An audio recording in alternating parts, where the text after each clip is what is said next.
I'm honored to introduce our next speaker in session.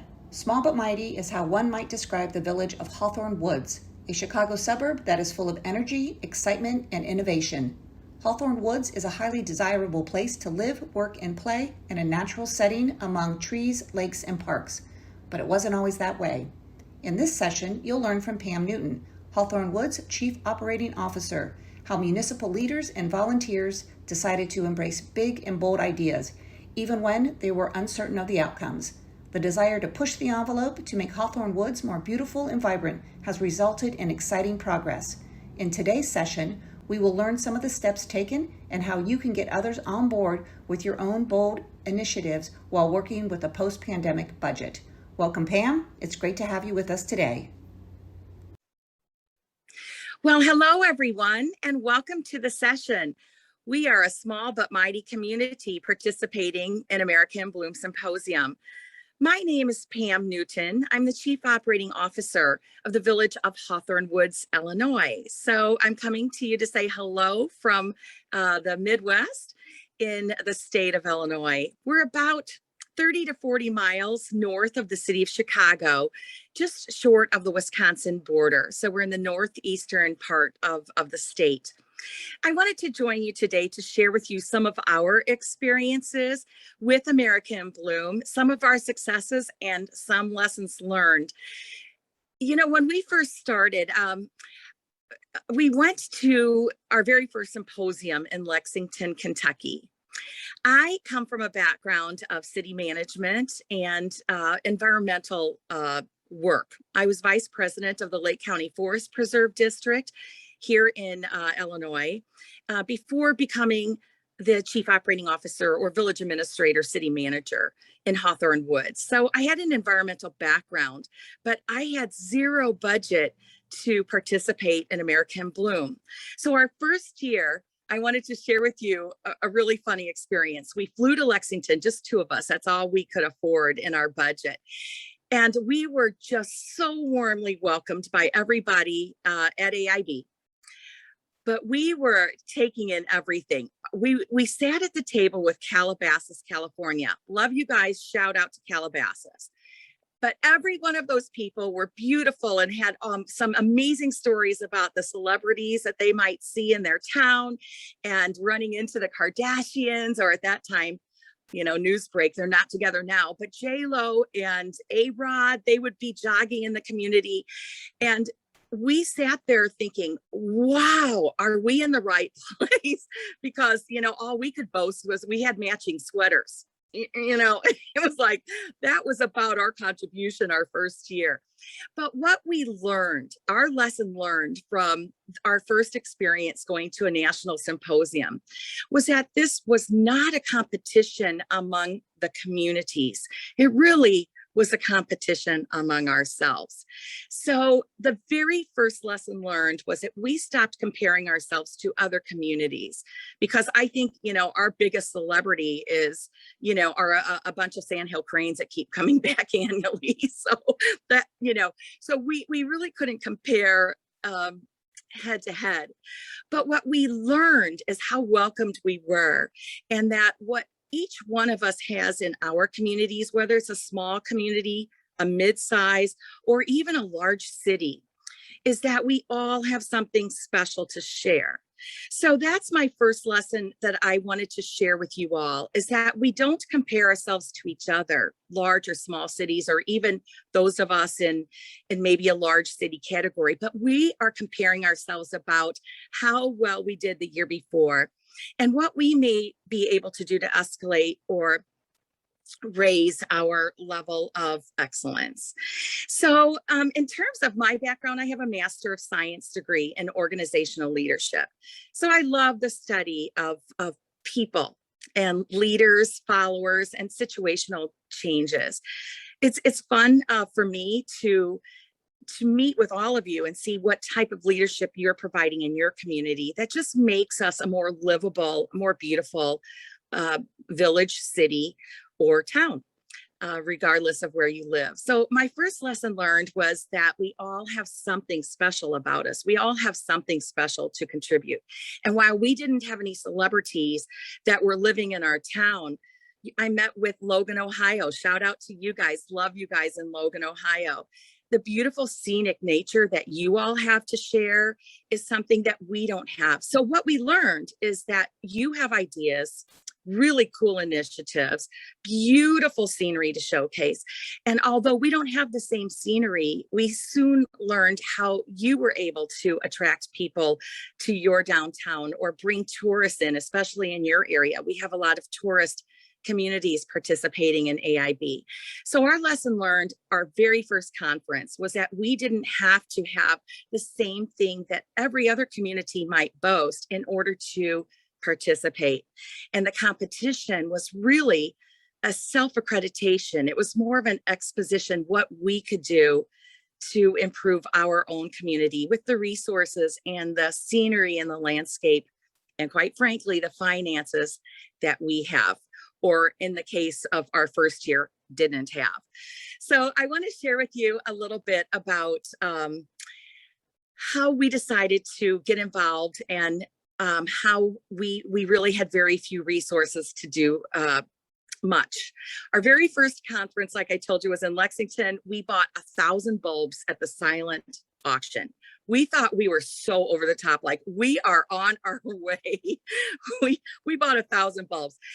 The second year at the silent auction, we bought some self-watering hanging planter containers from Eckert's. I will not forget that, because we thought now we are all that. We not only have hanging baskets like so many of you, now we have 1,000 tulips coming up too from Holland, Michigan. Thank you. Shout out to Holland for providing those for our silent auction. We have a part of your community in ours now. So that's what it's all about, sharing where we can and making a difference where we can.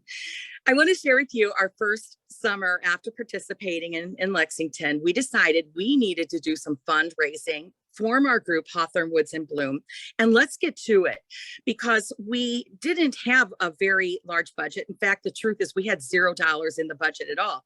So our first summer, we decided to sell some popcorn.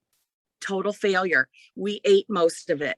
We ate more than we sold, but we gave it a shot. You know, our committee came out to the park for concert nights and we popped popcorn, but the smell was so inviting. We decided to taste it and ended up, I think, eating the whole first batch. But I digress. That was a learning lesson of what we could do to improve our town's aesthetic and appearance with zero budget. So the next thing we did after the failure, it was an epic failure of popcorn sales. We decided that people may not be as willing to part with their money, but they were willing to part with their plants. So we held a volunteer day where people could split their fall perennials or bring in some seeds from some of their seed producing plants. And we started a seed nursery. We started a tree nursery. And we started a community garden, if you will, where people could come and drop off some of their plants that they were dividing, splitting, sharing, or were willing to share. And what we found, I thought, was so heartwarming. People would bring us or leave us notes about some bulbs they would bring in that used to be at their grandparents' house. And we planted canna bulbs all around the town, from heritage bulbs that were dug up from someone else's personal property. And suddenly the people in our town started to see a portion of their heritage, a piece of themselves and their family throughout our town. And before we knew it, we had heritage gardens all over town that meant so much to so many people, because these were legacy bulbs or iris bulbs that had been at grandmother's house. So that's a quick little tip of what we did to get started. Once we could prove that our efforts and our passion and our volunteerism made a difference, we started to get the attention of the media. We got the attention of the budgetary finance department, the mayor. And that's the next tip that I wanted to share with you, is getting your elected officials in your community involved. So maybe some of you might have it involve the chamber, or maybe some of you involve your tourism board. we don't really have a chamber or a tourism board in a town our size. You know, those of us under 10,000 people, we don't even have a library in our town. And quite frankly, we don't even have a downtown. We don't have a main street. So we don't have a typical Main Street USA that we could showcase. So we had to be innovative. We had to use our best creative thought process, and we needed to get a lot of volunteers and some passion behind it, because asking people to come out today and volunteer is not as easy as it used to be. So we use the F word around here a lot, and it's the 3-letter F word. It's fun. We promised a lot of fun, that if people would come out and help us with our planting days or our collection days of seeds or bulbs, or someone would say, hey, you can take my irises, but I don't have time to go out and split them. We would do that with their permission. And so we made it fun and threw in another 4-letter F word, food. We always tried to provide some food and fun. And that's how we actually got started. So I want to share with you now a story that is the secret to our success. And I want to share it with you, so you can take our lessons learned and start from a higher platform than we did. Our platform was pretty low when we first joined America in Bloom. In fact, we didn't think we were ready to go to the symposium or even join the national, judging for our community's, efforts. We didn't think we were ready. We didn't have the confidence behind us. But after showing up and just throwing ourselves headfirst into America in Bloom, what we found was something that I want to share with you so that I can save you a little bit of time and effort. I gave a speech a few years back to a group of Special Olympians. And this group, it was a group of youth athletes, and they were competing in a Special Olympic Games that was held nearby here. And I was asked to give the motivational speech before the athletes competed. I was honored. And so I told the athletes a story that I'm going to share with you. And it was a story about a blackbird, a crow, actually, a giant bird, heavy blackbird crow, that was flying with its flock across the western states. And this bird got separated from its flock, and surely in the heat and in the dry ground, this bird was dying. He had separated from its flock. He had no food, no water, and really nowhere to go. This bird was looking like it was not going to make it. So on the trade winds across the desert, this bird kind of floated in and landed in the backyard in the state of Arizona. And as many of you know, there's a lot of construction going on in that Scottsdale and Phoenix area. And this bird landed on a picnic table in the backyard of a home under construction. There wasn't any grass, of course, no water nearby. It's the desert.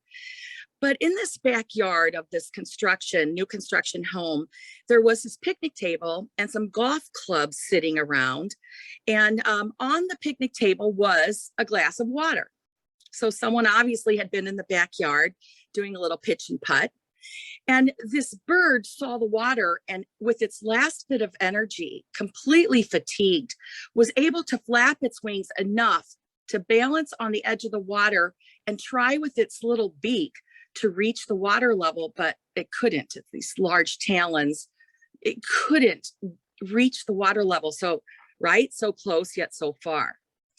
So this bird, with its last bit of energy and self-preservation desire, saw next to the golf clubs a couple golf balls, and with its last strength picked up the golf ball in its talons and its feet and was able to flap its wings and drop it into the glass of water. And this time, when it flapped its wings, it was able to get into the water level with its beak and drink the water to survive. Great story. So I told this story to the young Olympians, and they were looking at me as I finished the story with a pretty little expression like, what's the point? That, maybe some of you have that same expression too. So I asked the group, what's the point of the story? Why did I tell you this story before you get started? And I promise you all, without hesitation, and I couldn't make this up, someone shouted out, golf is for the birds. And I cracked up. I'm like, oh my God, that's so funny. It wasn't the answer I was looking for, but it was hysterical because the way I play that is absolutely true. Golf is for the birds. I was looking for another answer, however. And so another person shouted out, if at first you don't succeed, try and try again. And I'm like, brilliant. I love that. That's absolutely true. And I feel that that's what we do in America in Bloom. You might try, and to enter your town into a competition, and you may not win the first time, but that's okay. Try and try again because you're bettering yourself and your town. But the answer I was looking for finally came a few minutes later, and it was based on scientific volume. The more you put into something, the more you're going to get out. So by adding more to the volume of the water, the level rose, and there was a way to get more out because of that innovative ball drop. And so that's my message to you. The more you put into something, the more you're going to get out of it. And we learned that quickly, that our success with America in Bloom had a whole lot to do with that bird story, dropping a golf ball in the water. We didn't have a lot to put in terms of money, but we had a lot of heart we could put in. And those of you who may be watching today that have been our judges that have come by to see us, you have felt that heart. Because if you don't have a lot of money or budget, you can still participate fully and be successful with America in Bloom. And I want to encourage you all to continue to put more into it because you'll get more out of it for your town. If you just want to fill out a couple pages and enter and try to be part of the national competition, that's okay. But if you put more into it, you certainly are going to get more out of it. And I want to tell you how we convinced our village mayor and board, or in some of your cases, you might call them city council or aldermen, how we convinced them to invest in America in Bloom in our town. We put a lot into it, and it was sweat equity and volunteerism, heart and passion. But, in year 2, we still didn't have any money in the city budget. So we did something clever. We got our mayor and board involved, whether they wanted to or not, by asking our mayor to host a cocktail reception when our judges came to town. And you know who you are if you judges are watching today. Our mayors, both of them, we've had 2 mayors since we've been involved with America in Bloom.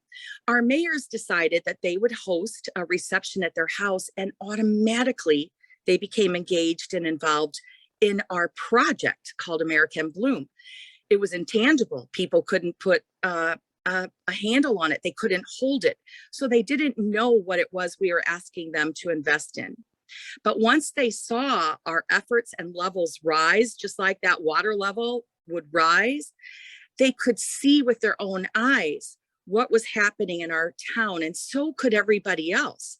And when you have a winning project, people want to be part of it.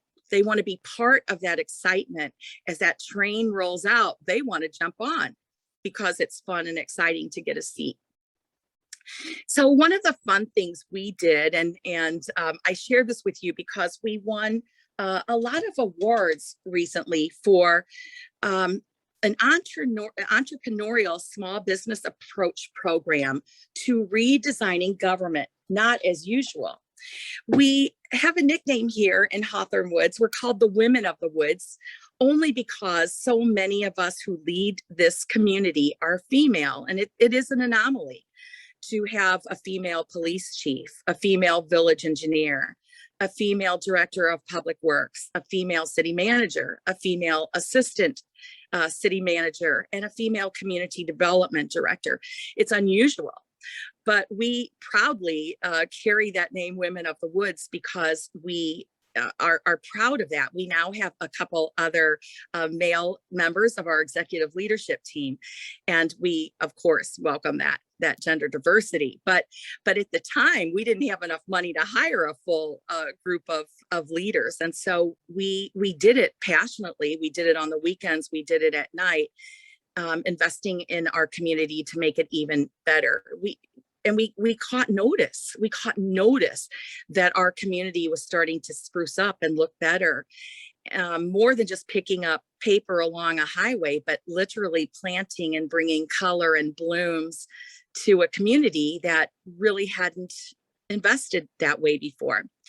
So I wanted to just let you know that some of our fundraising ideas failed like the popcorn, but some of them started to catch on now. People wanted to be part of a success train, and we were very happy to have them join us. Everyone was welcome.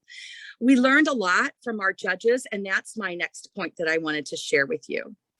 Use your judges as a free consulting group. We were so excited to get the comments from a fresh set of eyes about our community that we looked at it like we were having a paid consultant come in and give us their ideas about what we could do to make our town better, more beautiful, more cohesive, more community oriented, more participatory, more communicative. How could we better our town? And we had a very difficult town to work with. Our town is not, like I said, we don't have a library. We don't have a high school. We didn't have a town center. We don't have a main street.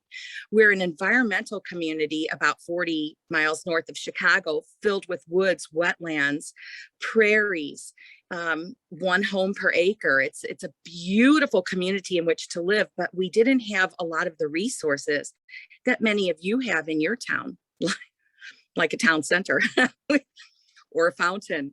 You know, we didn't have a single planter when we started. Nope. No streetlights. So we were pretty remedial when we started, and now we have planters, and now we have sign demarcations about American Bloom. We have our logo from AIB all over town as part of our participatory community, because we feel that even though we're a small town, a little isolated and different from many other award-winning communities in America in Bloom, we are all united because we have our AIB logo all over town. We formed our own Hawthorn Woods and Bloom chapter, and the very first call out for volunteers, we got 14 very active people who started trying to divide their groups into areas where we could improve.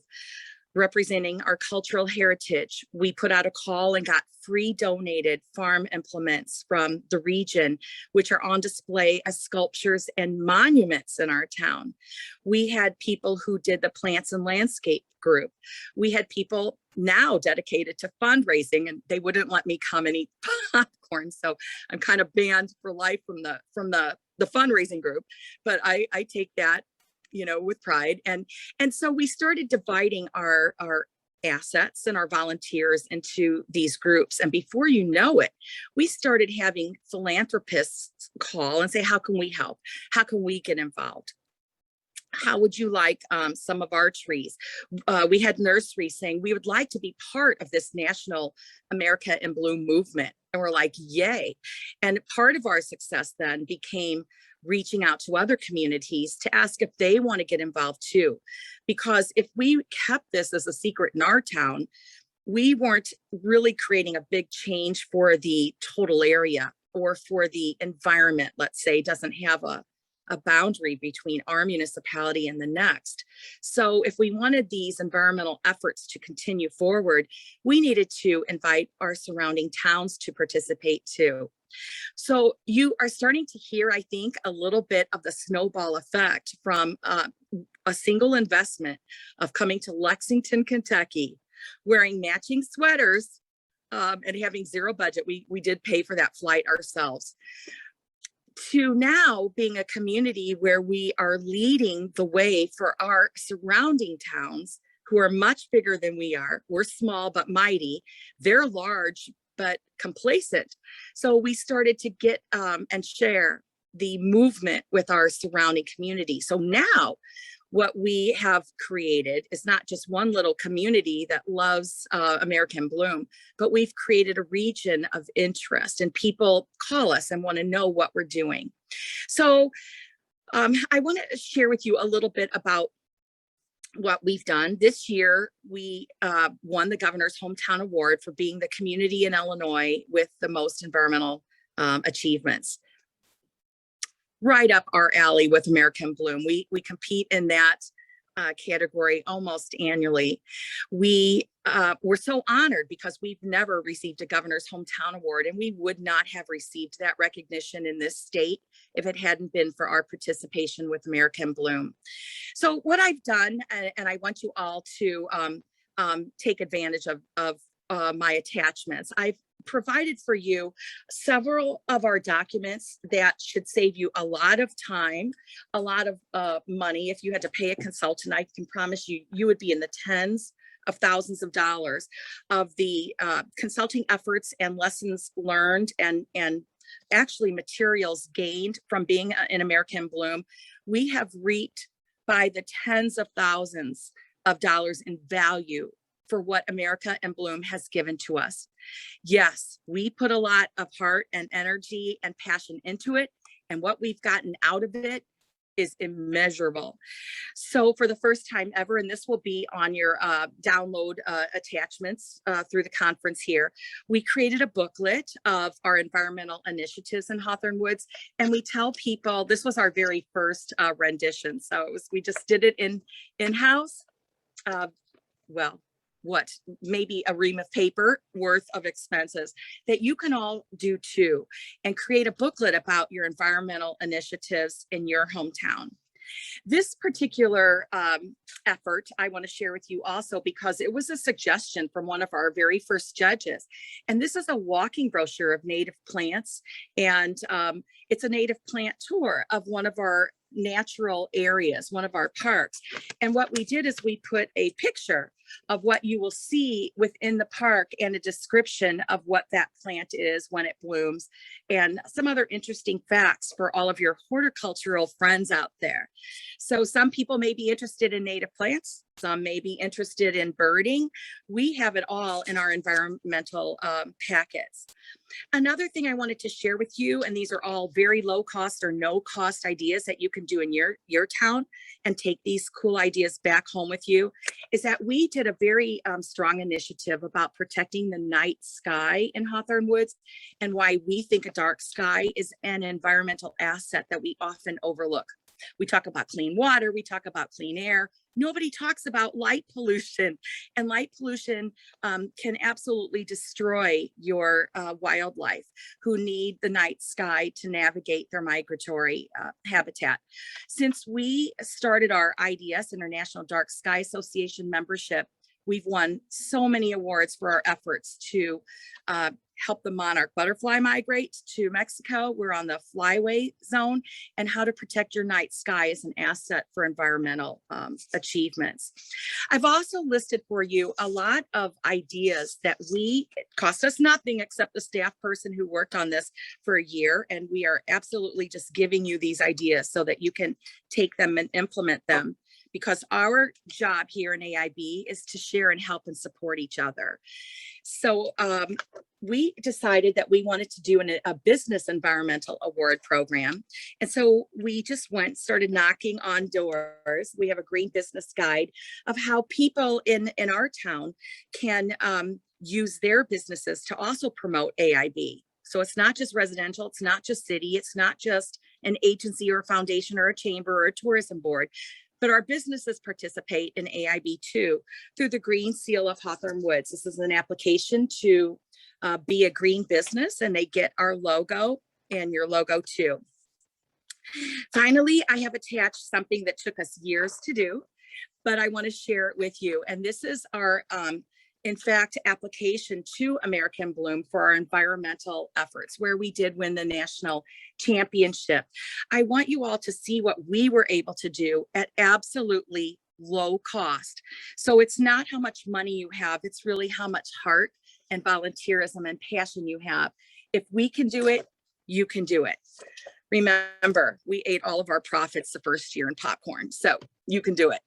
And then finally, I'm sharing with you something that did take us over a year to do, and it is our Hawthorn Woods sustainability plan. So this is something, once again, that if you paid a consultant, it would be about $25,000 to $40,000. You can have it. I want you all to see what we were able to do and to bring sustainability efforts forward, whether that's planting trees, planting flowers, cleaning up, putting out community art, celebrating through music, bringing together and building a community. And we were able to do that all because we put on our matching sweaters and went to Lexington, Kentucky. We were so you outshined all of us, but we learned to step forward one step at a time, to be confident going into such a beautiful city like Lexington, meeting some of the big cities in our AIB, and learning from each and every one of you that all it takes is putting a little more in to get a whole lot more out. And so I want to thank you so much for joining me today to learn a little bit about how we did it and take from us some of the results of our work and our efforts that we've been able to put into our American Bloom. So I will be available to answer any questions if you want to give me a call, if you want to contact me by email, or if we can just have a dialogue here through the symposium. I would love to be able to answer all of your questions, guide and assist you along the way, and share some of our lessons learned so you can start at a higher platform than two of us who paid our own way to go to Kentucky.